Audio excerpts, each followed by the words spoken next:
અબુધાબીમાં મહંત સ્વામીનું state guest તરીકે આગમન, પરંપરાગત અરબી સ્વાગત નૃત્ય અલયાલા રજૂ કરી ભવ્ય સ્વાગત કરવામાં આવ્યું. પરંપરાગત અરબી સ્વાગત નૃત્ય અલયાલા રજૂ કરતા નર્તકોના સમૂહને સ્વામીશ્રી ઉત્સાહપૂર્વક પ્રતિસાદ આપે છે.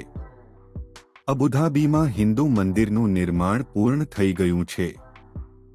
અલાયલા શું છે? અલાયલા ઉત્તર પશ્ચિમ ઓમાન અને સમગ્ર સંયુક્ત આરબ અમીરાતમાં પ્રેક્ટિસ કરાયેલ લોકપ્રિય અને અભિવ્યક્ત સાંસ્કૃતિક પ્રદર્શન છે. અલાયલામાં મંત્રોચ્ચાર, ડ્રમ સંગીત અને નૃત્યનો સમાવેશ થાય છે અને યુદ્ધના દ્રશ્યનું અનુકરણ કરે છે.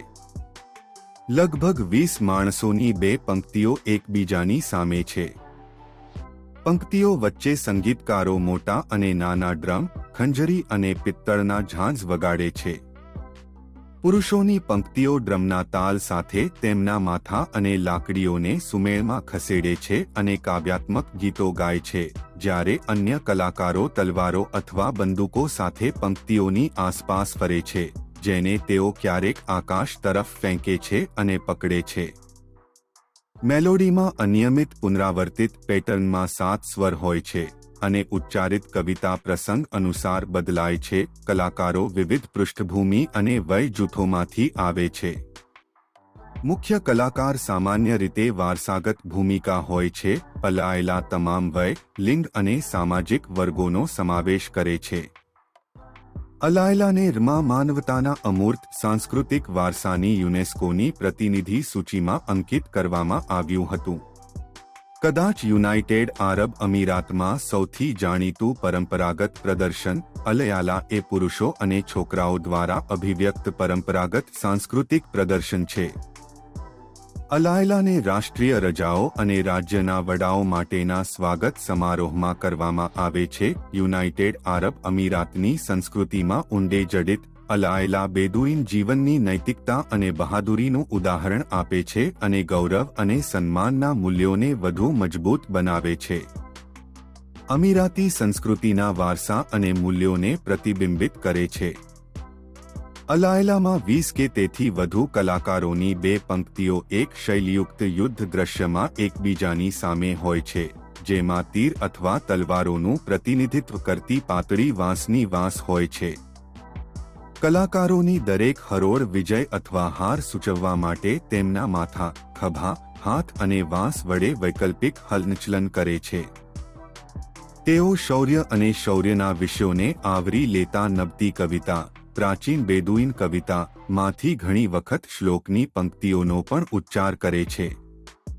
એકતા અને સહકાર દર્શાવવા માટે નર્તકોને પંક્તિઓમાં એકબીજાની નજીક મૂકવામાં આવે છે.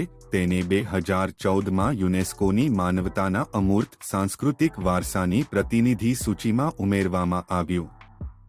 અલાયલા ક્યારે યોજાય છે? આજે અલાયલા યુનેસ્કોના અમૂર્ત સાંસ્કૃતિક વારસાનો એક ભાગ છે. તે રાષ્ટ્રીય રજાઓ, ઉજવણીઓ અને રાજ્યના વડાની મુલાકાત માટેના સ્વાગત સમારોહ દરમિયાન કરવામાં આવે છે. અલાયલા ઓમાન અને સંયુક્ત આરબ અમીરાતની સલ્તનતમાં યોજાય છે. અલયાલા એ એક નૃત્ય છે જે જૂના સમયની યાદ અપાવે છે અને દેશના લોકોમાં એકતા અને એકતાનું પ્રતીક છે. જ્યારે તમે ઓમાનની મુસાફરી કરી રહ્યા હોવ ત્યારે તમે હંમેશા અલયાલાને જોવામાં મદદ કરવા માટે સાંસ્કૃતિક પ્રવાસના આયોજક સાથે વાત કરી શકો છો. આ જીવનમાં એકવાર મળેલી તક છે જ્યાં તમે ઓમાનની ઊર્જા અને સંસ્કૃતિનો અનુભવ કરો છો. ઓમાની સંસ્કૃતિ એ સમૃદ્ધ અમૂર્ત વારસો છે જે પેઢીઓ સુધી ટ્રાન્સફર થાય છે. જ્યારે તમે દેશના આધુનિકીકરણની નોંધ લેશો ત્યારે તમે જોશો કે લોકો હજુ પણ તેમની ઓમાની સંસ્કૃતિની ખૂબ નજીક છે, જે ફક્ત એક આનંદ છે કે મારી સફર સુંદર છે. મહંત સ્વામી મહારાજ 5ના આનંદમાં આવી ગયા હતા. આ એક કદી ભૂલી ન શકાય તેવી 5 અળ હતી. અબુધાબીમાં મહંત સ્વામીનું સ્ટેટ ગેસ્ટ તરીકે આગમન, પરંપરાગત અરબી સ્વાગત નૃત્ય અલયાલા રજૂ કરી ભવ્ય સ્વાગત કરવામાં આવ્યું. પરંપરાગત અરબી સ્વાગત નૃત્ય અલયાલા રજૂ કરતા નર્તકોના સમૂહને સ્વામીશ્રી ઉત્સાહપૂર્વક પ્રતિસાદ આપે છે. અબુધાબીમાં હિન્દુ મંદિરનું નિર્માણ પૂર્ણ થઈ ગયું છે.